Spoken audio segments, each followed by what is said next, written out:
guys, it's me, Bob. So, a thing we like to do sometimes here on In Bob We Trust is we take movie projects that are in some kind of development hell or production trouble or just plain sound like terrible ideas and try to imagine how I might fix them if I was in charge of them. Entirely hypothetical, just for fun, etc., etc., lovingly ripped off from WhatCulture.com's booking videos because they're awesome, check them out. Anyway, normally I spend like a whole episode on one project, but, sometimes it doesn't take a whole episode. Sometimes the fix is, or at least seems to me, to be pretty simple, or at least simple to explain. So with that in mind, here is a sampling of various maybe not film productions currently in some form of development and how they might be made not quite so terrible as they might sound in the first place. Yeah, that's what we got this week. So apparently we're getting a Call of Duty cinematic universe. This probably always would have been a terrible idea, and now it's a terrible idea that feels about 5 years out of date in terms of Call of Duty being a culturally relevant thing, but I think it can actually work. Here's the thing, nobody gives a shit about any story ever told by a Call of Duty game, and recreating what's now become a typical Call of Duty cutscene in live action would cost more than most video game movies are gonna earn, generally. Plus, the franchise is already so movie-like that taking away the video game-ness is ditching the only thing that makes it unique. So my pitch would be to not do that. See, as popular as it is and ubiquitous as it feels to gamers, most people worldwide have never actually played Call of Duty. But because it is pretty ubiquitous, basically anyone who'd conceivably go see this movie in the first place probably has a vague sense that Call of Duty is a military thing in first person. So for a movie, just do that. Do a war movie in first person. But not like some ironic hardcore Henry, haha, look how much like a video game this is. You do a serious war movie with plenty of action, yeah, but tonally in the vein of Full Metal Jacket, Jarhead, or Black Hawk Down, but the whole thing is in first person. Not just first person shooting, first person basic training, first person downtime, first person recuperation, maybe even first person saying goodbye to the family before deployment or first person enlistment. Basically, you're using the first person visual conceit to put the home front audience that only really experiences warfighting as detached TV news footage behind the eyes of the men and women who actually answer the Call of Duty. See, that would be both interesting and loaded with potential to tell affecting, impactful, maybe even important stories, and it gives you a hook for a franchise. Once you establish Call of Duty means first person war movie, you can branch out. You can do one in Vietnam, Korea, Civil War, Iraq, Afghanistan, World War I, World War II, World War III, hopefully not, but who knows. Okay, so 9 years later, Marvel finally released something that completely indefensibly sucks in Iron Fist, and now we're all kind of realizing that it feels like the big Defenders crossover is probably going to be made up mostly of that, plus the non-interesting B-story stuff from everyone else's shows, i.e. the big mystery hole from Daredevil, the boring pharmaceutical stuff from Jessica Jones, the mad science conspiracy stuff from Luke Cage, and that really doesn't sound like the makings of a great show. Unfortunately, it's a show they've already made, so yeah, whatever they're planning to do, they've already done. If it had been up to me, though, I would have said cut your losses.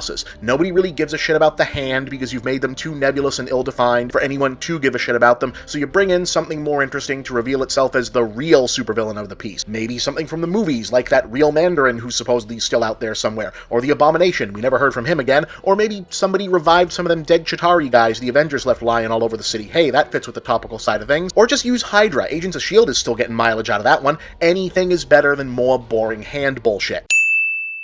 So Nintendo wants to do movies again, maybe, and they're loosening up enough to let Universal build theme parks, so who knows, maybe this will at last be a thing. They're mostly talking about focusing on animation, which I guess makes a certain amount of sense, but I don't know, guys. I feel like you really want that, because potentially you get some kind of Studio Ghibli meets Pixar thing, but really it just ends up being a bunch of executives trying to work out whether the Yoshis, the Toads, or the Shy Guys are the best candidates to be their answer to the fucking Minions, and does anyone really want that? Look, the original live-action Mario movie had the right idea, a big fantasy adventure movie but with two funny blue-collar plumbers from Brooklyn, because that origin still makes the most sense, as your heroes instead of a Jedi or a Hobbit or whatever. It just had the exact wrong execution of that premise. They went for a 90s sci-fi dystopia thing because that's what you could do on a budget. Today, not necessarily as difficult, providing you spend the money, to put together some sort of Pandora, Narnia, Naboo hybrid more true to the Mushroom Kingdom of the games, and at this point we really have had so many of these fantasy adventure movies that the whole angle of doing one where the heroes are just two regular working class knuckleheads who can be weirded out or amazed by all the monsters and powers and shit would probably be a saleable pitch even if it wasn't based on something famous. I mean, it's The Wizard of Oz, but starring Abbott and Costello. That's a movie. Make that movie. Do not do an American remake of Akira. Look, the only people who would possibly care aren't going to like it. Ghost in the Shell just bombed spectacularly, and Scarlett Johansson opened Lucy as a big hit, so I'm thinking the problem probably wasn't her. It's a terrible idea, there's nothing to be gained, don't do it.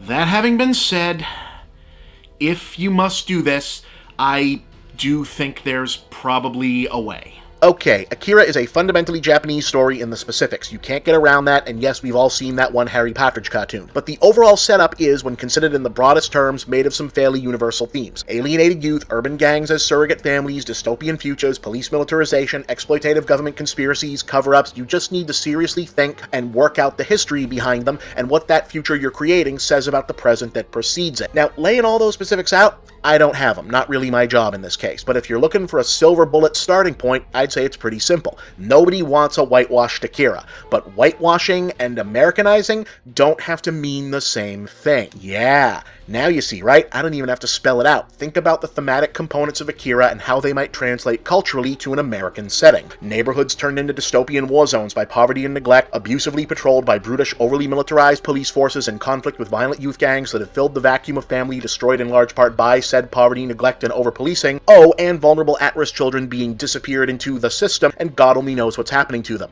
Yeah, we do have all of that here in the United States, as a matter of fact, and it disproportionately affects communities who generally don't get big sci-fi blockbusters made about them. So wouldn't that be a thing? Oh, and don't call it Akira. Hardly anyone has heard of it in terms of a mainstream audience, so it doesn't really have a meaning, and the whole reason it was called that in the first place is that Akira is a really common Japanese name, and it's supposed to sound weird and creepy when people talk about it like they're talking about some kind of scary, ancient, ominous thing. So you call an American version like Adam or Michael or Kevin or something. And that's what we've got. Hope you enjoyed it. These videos are usually pretty positively received. That's why we keep doing them. If this one is well received, who knows? Maybe next time I'll do Fantastic Four. Next time, not next week, next time.